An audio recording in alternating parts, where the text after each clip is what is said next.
नमस्कार, आदाब, सत श्री अकाल, जय भीम। हमारे साथ जुड़ चुके हैं, जैसा कि आपने जाना, राजमाता फुले महासभा की राष्ट्रीय अध्यक्षा निर्देश सिंह, मध्य प्रदेश से ही युवा साथी के रूप में द बहुजन यूथ संस्था के राष्ट्रीय अध्यक्ष हमारे साथ जुड़े हैं ओजस निहाले, और इसके अलावा बिहार से स्वतंत्र पत्रकार व स्कॉलर के रूप में हमारे साथ जुड़े हैं सुमित कुमार। आप सभी का बहुत बहुत स्वागत है। आप सभी जानते हैं कि एमपी लाइव टीवी के कार्यक्रम में सीधा सवाल में हमने पिछले वीडियो में ये कहा था कि किस तरह से केंद्र सरकार केंद्र सरकार ने राष्ट्रीय अनुसूचित जाति आयोग को 2 साल से खाली रखा है। वहां की जो प्रबंध समिति है उसे खाली रखा गया है, ना कोई चेयरमैन है, ना ही कोई वाइस चेयरमैन है, और विशिष्ट सदस्य जो होते हैं वो भी नहीं है। तो ऐसी क्या वजह है, और क्या आप लोग सोचते हैं कि सरकार किस दिशा में अपनी राजनीति को ले जाना चाह रही है, या हमारे तक वो जो वंचित वर्ग के लिए उनकी क्या योजनाएं हैं, वो क्या चाहती है और क्या कर रही है? तो प्लीज मैं स्वागत करूंगा निर्देश का। निर्देश, प्लीज आप अपनी बात रखें। सर, जैसे कि आपने बताया कि एससी आयोग का जो अभी तक सारे पदों को खाली रखा हुआ है जी, तो सरकार तो चाहती नहीं है वो किसी भी जगह पर के एससी लोग उनकी संख्या में भागीदारी मिले। और इस आयोग के जो अभी तक सारे पद खाली हैं वो उनकी जातिगत मानसिकता का ही पता कराते हैं कि वो कितनी जातिगत सोच रखते हैं। और सबसे बड़ी बात तो यह है कि जो आज की वर्तमान पार्टी है, बीजेपी है, वो आरएसएस के बताए एजेंडों पर काम करती है। आरएसएस ने कभी नहीं चाहा कि गुलाम आजाद हो, गुलाम बराबरी करे, गुलाम कहीं किसी कुर्सी पर बैठे, वो सम्मानित पद पर बैठे। उनका तो ये मानना है कि शूद्र शूद्र रहे, दलित दलित रहे, अछूत अछूत रहे। आज भी भारतीय संविधान को इस देश के बहुजन मूल निवासी भले ही मानते हो, लेकिन आरएसएस और बीजेपी भारतीय संविधान को नहीं मानती। और यदि वो मानती तो देश के अंदर आज भी, आपने कहा कि हम क्या सोचते हैं, हमारे सोचने ना सोचने से फर्क क्या पड़ रहा है सरकार पर? आप देखिए कितने सारे ऐसे मुद्दे हैं जिन पर सरकार को पहले तो वो उसके प्रायोजित तरीके से उसको करवाती है, उसके बाद में पता चलता है कि वो सच निकलती है।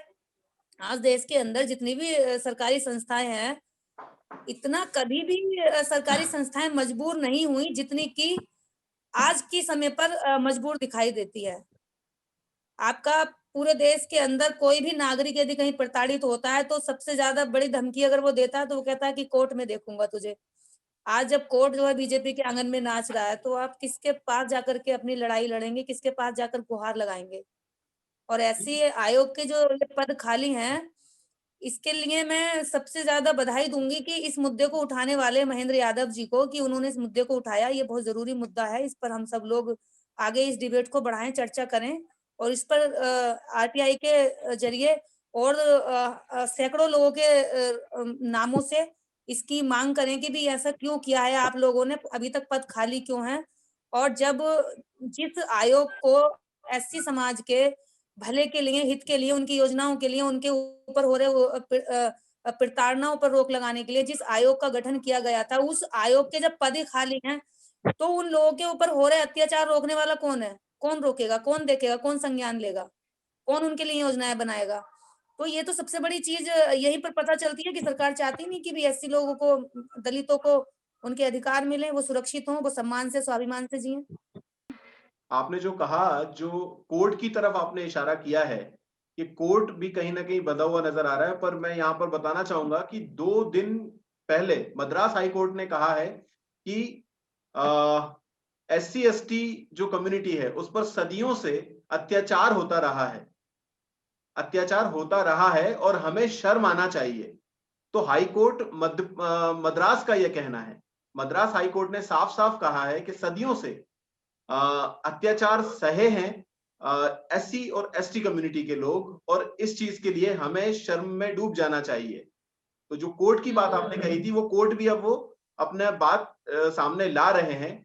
और यही नहीं है कि सुमित, आप जो है वो क्या कहना चाहते हैं इस विषय पर कि राष्ट्रीय अनुसूचित जाति आयोग को एक तरह से ये कहा जा सकता है कि 2 साल में बर्बाद कर रखा है, तबाह कर दिया है। ना तो सरकार कुछ करती है, और ना ही अनुसूचित जाति के जो संगठन हैं उन्होंने अभी तक इस पर आवाज उठाई है। आपका क्या कहना है, प्लीज? जी, सबसे पहले तो जो निर्देश जी कह रही थी कि सरकार की मंशा जो है वह कतई नहीं जो है आरक्षण सही तरीके से लागू सही तरीके से हो और बराबर भागीदारी सबको सबका सबका जो है बराबर भागीदारी हर विभाग में सही तरीके से हो। तो सरकार की मंशा चाहे कोई भी सरकार हो, सरकार कभी भी नहीं चाहती है कि सबकी भागीदारी, जो खास करके जो निचले तबके के लोग हैं, जो हाशिए पर समुदाय के लोग हैं, चाहे वो जनजातीय समुदाय ले लें, अनुसूचित जाति ले लें, सभी कैटेगरी के लोगों की लगभग यही है। एक तो दूसरी बात ये है कि जो आप कह रहे थे कि मद्रास हाई कोर्ट ने जो है ये बात कही है, वो बिल्कुल सही है, लेकिन उससे पहले हम सुप्रीम कोर्ट के एक वक्तव्य की बात करें तो सुप्रीम कोर्ट कहता है कि नौकरियों में आरक्षण जो है वो मौलिक अधिकार नहीं है। मौलिक अधिकार नहीं है। यहाँ भी जो है आप रिजर्वेशन की, जैसे ही रिजर्वेशन की बात आती है, चाहे वो कोई भी कोर्ट हो या बड़े बड़े अधिकारी हों, सबका जो है वो एक जातिवादी कुंठा जो है वो उभर कर सामने आता है। अब हाल ही में देख लीजिए यूपीएससी में जो है, यूपीएससी में भी जब अभी हाल में रिजर्वेशन को लेकर के तमाम तरह की बातें, सवाल सवाल खड़ा किया गया था, वैकेंसी से भी सवाल खड़ा किया गया था।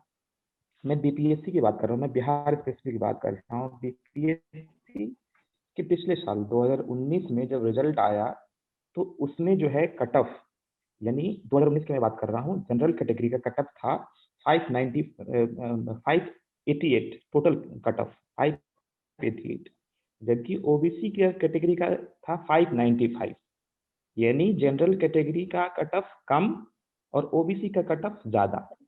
ये इसको समझने की बहुत जरूरत है। साजिशन जानबूझ करके कट ऑफ हाई किया जाता है ताकि निचले समुदाय के लोग जो हाशिए पर हैं, जो बरसों से जिनको गुलाम बना करके इस देश में रखा गया है, वो ऊपर नहीं आए। ये एक बात बता रहा हूँ बीपीएससी की, पिछले मतलब 4 सालों से, सिर्फ बिहार की बात करूं मैं तो पिछले 4 सालों से लगभग 4 लाख रिजर्वेशन कैटेगरी के पद खाली हैं। मतलब जिसको भर देना चाहिए था, 4 साल से वो पद खाली हैं। और ये पुराने पद हैं, नए जो भी नया सृजन होना चाहिए उसको तो खैर उसमें तो हो ही नहीं रहा है। हर तरह की बातें होती हैं, जबकि राज्य सरकार ने इस पे क्या बीपीएससी वाले पे जब कैटेगरी जनरल कैटेगरी का कट ऑफ कम गया था और ओबीसी का कैटेगरी का कब ज्यादा गया था, तो राज्य सरकार ने ये तर्क दिया था कि ये बाहर के लोग जो है, बाहर से कैंडिडेट आते हैं तो इसलिए कट ऑफ हाई हो जाता है। लेकिन इन जनरली बात की जाए तो बाहर, जैसे मान लीजिए मध्य प्रदेश का कोई कैंडिडेट है, वो बिहार में किसी के लिए अप्लाई करता है तो वो ऑलरेडी जनरल कैटेगरी में चला जाता है, अगर वो सेंट्रल गवर्नमेंट की वैकेंसी नहीं हो। यानी किसी भी कोई भी कैंडिडेट अपने राज्य को छोड़ करके दूसरे राज्य की किसी भी वैकेंसी को अप्लाई करता है तो ऑटोमेटिक जनरल कैटेगरी में पहुंच जाता है। तो ये तर्क जो सरकार तर्क दे रही है, वो सरकार मतलब ये कह लें कि जानबूझ करके बरगलाना, ऐसे तर्क, खोखले तर्क दे दो। तो ये सही बात है कि कोई भी सरकार हो, और खास करके जो आज की सरकारें हैं, ये सबको पता है, चाहे आरएसएस या बीजेपी, भले ये एक अलग तरह के हम क्या कहते हैं, बीजेपी वाले कभी ऑन कैमरा कभी रिजर्वेशन के अगेंस्ट नहीं बोलते हैं, लेकिन हमेशा से चाहे बार बार समय समय पर जो है रिजर्वेशन के अगेंस्ट बयान देना चाहिए, ये हो जाना चाहिए। लेकिन तमाम तरह की चीजें यही होती है कि कोई भी सरकार में भी जो बड़े पद पे, शीर्ष पद पे बैठे हुए लोग हैं, चाहे वो आईएएस अधिकारी हो या फिर क्या कहते हैं मंत्री, मुख्यमंत्री और तमाम तरह के नेता है, वो सभी एक तरीके से रिजर्वेशन पॉलिसीज के अगेंस्ट होते हैं। और कई बार जो है बार बार यह तर्क दिया जाता है कि रिजर्वेशन जो है वो 10 सालों के लिए लागू हुआ था, क्यों नहीं हटाया गया, जबकि ऐसा कहीं भी नहीं लिखा हुआ है कि सिर्फ रिजर्वेशन जो है वो 10 वर्षों के लिए लागू हुआ था। हर बार यही तर्क, तमाम तरह के तर्क दी जाती है। असल में समस्या जो है वो मानसिक यानी सोच की है, रिजर्वेशन के अगेंस्ट सोच है, और समाज में भी जानबूझ करके रिजर्वेशन के अगेंस्ट सोच बनाई जा रही है। चाहे असल में जो है, अगर निचले तबके का लोग टाई पहन करके ऑफिस में बैठ जाएंगे तो इनको इसी समस्या है कि उनकी टाई का जो नोक है वो इनकी आंखों में चुभता है कि ये कैसे पहुंच गया है ऐसे जगह पर, इतने बड़े ओहदे पर। तो ये तमाम तरह की साजिश के मतलब करके कट ऑफ ज्यादा कर दो, पदों को भरो मत, तो इस तरह के साजिश करके, और जैसे आप बता रहे हैं अनुसूचित जनजाति जाति आयोग जो है वो, तो ये हर राज्य के विभाग का यही हाल है। मतलब कुल मिलाकर के कह लें तो सरकार की मंशा, और एक तरह से कह लें कि समाज की भी मंशा जो है वो आरक्षित वर्ग को लेकर के या रिजर्वेशन को लेकर के वो मतलब कुंठा ही सामने आती। जी जी बिल्कुल। इसी विषय पर और आगे बढ़ते हैं। ओजस निहाले जी का स्वागत करते हैं। ओजस। आप सभी को सबसे पहले तो जय भीम। जय भीम। एससी आयोग की बात है, इसके इतर हम अगर सभी विभागों को देखें, जहाँ जहाँ पर मतलब संविधान के माध्यम से हमारा प्रतिनिधित्व है, तो उन सभी संवैधानिक संस्थाओं को खत्म किया जा रहा है। इसमें कोई दो राय नहीं है कि अब मतलब जो आरएसएस का एजेंडा है वो संवैधानिक संस्थाओं में भी धीरे धीरे वो लागू कर रहा है। हालांकि जैसे हम रिजर्वेशन की बात करते हैं तो उसे एकदम से खत्म नहीं कर सकते, ये बात हम भी जानते हैं। तो वो पीछे के दरवाजे से उसको आरक्षण को खत्म कर रहे हैं, जैसे संवैधानिक संस्थाओं को खत्म कर देना। एससी आयोग में हमारे प्रतिनिधित्व करता बैठते हैं, हमारे बात रखते हैं, तो हमारी बात वो रख नहीं पाए, इसलिए एससी आयोग को धीरे धीरे खत्म कर रहे हैं। संवैधानिक संस्थाओं में हम देखें सर्वोच्च न्यायालय के अगर हम पिछले कुछ फैसलों को देखें तो उसमें जो आरएसएस का एजेंडा है वो लागू होते हुए दिख रहा है। अब जैसे एमपी पीएससी की हम बात करते हैं, परसों सुप्रीम कोर्ट ने फैसला दिया है। पहले हम लोग अनारक्षित वर्ग में भी फाइट कर सकते थे, लेकिन अब अनारक्षित वर्ग में हम फाइट नहीं कर सकते। योग्यता होने के बावजूद भी हम अनारक्षित वर्ग में अब जा नहीं सकते हैं। तो धीरे धीरे, और जैसे सुमित जी ने कहा था कि एक तरह से ये बोल के भ्रम फैलाया जा रहा है कि 10 साल के लिए आरक्षण था, तो हमें भी ये बताने की जरूरत है हमारे समाज के बीच जाकर कि वो जो 10 साल का आरक्षण था वो राजनीतिक था, न कि सरकारी नौकरियों और शिक्षा के लिए था। तो हमारे लोग भी खुद, मैंने कई बार ऐसा सुना है हमारे लोगों के मुंह से भी कि आरक्षण 10 साल के लिए ही था। तो हमको सबसे पहले हमारे समाज की मंशा भी दूर करना पड़ेगी, उनका जो भ्रम है वो दूर करना पड़ेगा। हमको ये बताने की जरूरत भी है समाज के बीच जाकर कि शोषण बंद नहीं हुआ है। संविधान लागू होने के बाद शोषण का तरीका बदला है। पहले दूर बिठाते थे, लेकिन अब अलग तरीके से शोषण करते हैं। शोषण तो हो रहा है।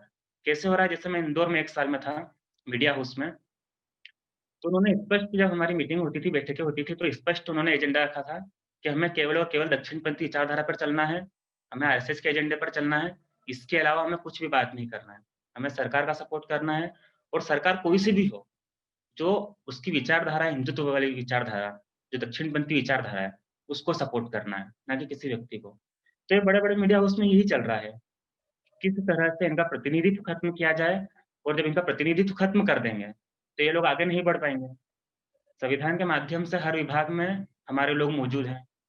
वो सामाजिक संगठनों को सपोर्ट करते हैं, हमारे नेताओं को सपोर्ट करते हैं। लेकिन जब हमारे कलेक्टर एसपी ही नहीं रहेंगे, तो हमको हमारे आंदोलनों को आर्थिक सहायता कौन देगा? जब बड़े-बड़े संवैधानिक संस्थाओं में हमारे लोग नहीं रहेंगे, तो सामाजिक संगठनों को आंदोलन चलाने के लिए धन की व्यवस्था कहाँ से करेंगे? तो इस तरह से धीरे-धीरे वो हमको आर्थिक तौर पर भी मार रहे हैं, राजनीतिक तौर पर तो मार ही रहे हैं, आर्थिक तौर पर भी मार रहे हैं, और सामाजिक तौर पर भी खत्म करने की सोच रहे हैं। मतलब पूरे स्पष्ट तरीके से, इसमें अब आरएसएस की गलती हम बोले या नहीं बोले, लेकिन वो अपना एजेंडा पूरी बाकायदा तरीके से लागू कर रहे हैं, और ये हमें दिख नहीं रहा है, क्योंकि ये सब पीछे के दरवाजे से हो रहा है। पीछे के दरवाजे से यानी संवैधानिक संस्थाओं को खत्म करके। अब हम चुनाव आयोग देख लें, सुप्रीम कोर्ट को देख लें, जितनी भी बड़ी-बड़ी संस्थाएँ, सीबीआई को देख लें, जो कि सरकार के अधीन नहीं है, लेकिन सरकार ने उनको अधीन कर लिया है। तो अगर हम एक होकर, अगर हम कम्युनिटी बनाकर चलें, चाहे सोशल मीडिया के माध्यम से हो, चाहे ज़मीन पर हो, चाहे हमारा बहुजन मीडिया के माध्यम से हो। अभी काफ़ी सारे ऐसे चैनल हैं, जो तेज़ी के साथ मतलब उभरे हैं बहुजन मीडिया में, और जो अपनी बात प्रमुखता से रख रहे हैं। तो इस तरह से हम, मुझे लगता है शायद हम कर सकते हैं और बात रख सकते हैं अपनी। इसमें एक चीज और ऐड करना चाहूंगा जी जी बिल्कुल, स्वागत है। कि हम जैसे अभी सिर्फ जो है वो कह लें कि वर्तमान सरकार को वर्तमान सरकार तो खैर साजिशन कर ही रही है, लेकिन इसके पीछे एक चीज और मैं समझने की कोशिश करता हूँ कि जो हमारे देश में सामाजिक न्याय की आवाज को जो बुलंद करने वाले नेता लोग थे, खास करके मैं हिंदी पट्टी की बात कर रहा हूँ मैं, जैसे बिहार में बात कर लीजिए तो आरजेडी, लालू यादव, तेजस्वी यादव की पार्टी है, उनकी पार्टी है। मुलायम सिंह यादव की पार्टी है, ये बीएसपी है। तो ये जब हम इनके सरकारों की बात करते हैं तो ये सरकार में तो आते हैं, बिल्कुल सही बात है और आना भी चाहिए सरकार में। लेकिन जब पॉलिसी की बात आती है तो पॉलिसी को लेकर के उतनी साफ क्लियर समझदारी नहीं हो, मतलब सही तरीके से निचले तबके को ऐसी पॉलिसी बनाई जाए जो निचले तबके को लाभ डायरेक्ट रूप में पहुंचाए, वैसी पॉलिसी नहीं बन पाती। चाहे वो बिहार की बात करें, 10-15 साल सरकार रही, उसमें भी क्या कहते हैं आरजेडी की सरकार थी।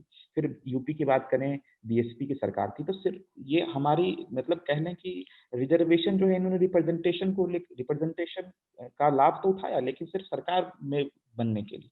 जबकि हमें ये उठाना चाहिए था कि हम ऐसी पॉलिसी को क्रिएट करें ताकि हमारे जो निचले तबके समुदाय के लोग हैं, जो हमारे एक्चुअली में हमारे जो यहाँ के मूल निवासी हैं, जिनको हमें आगे बढ़ाना चाहिए, वो आगे आए। तो पॉलिसी में भी बहुत सारे लैप्स रहे हैं, ये मैं जोड़ना चाहता था। हाँ, तो यहाँ पर आप सभी के जो विचार लिए हैं हमने, वो कहीं ना कहीं एक दिशा में हमें लेके जा रहे हैं। सरकार की कथनी और करनी में जो अंतर होता है वो दिखाई पड़ रहा है, पब्लिक को भी दिखाई पड़ रहा है। तो हम इस नतीजे पर अभी तक पहुंचे हैं कि सरकार कहती कुछ है और करती कुछ है। जो बैकडोर की बात कही है आपने कि ऐसे बैकडोर के रास्ते ढूंढे जा रहे हैं कि आरक्षण को किस तरह से खत्म किया जाए। तो आप सभी का मैं धन्यवाद देना चाहूंगा एमपी लाइव टीवी की तरफ से कि आप लोगों ने हमें समय दिया और इस चर्चा को इसी तरह से आगे भी कई श्रृंखला में हम बढ़ाते रहेंगे। तो बहुत बहुत धन्यवाद आप सभी का। थैंक यू, शुक्रिया।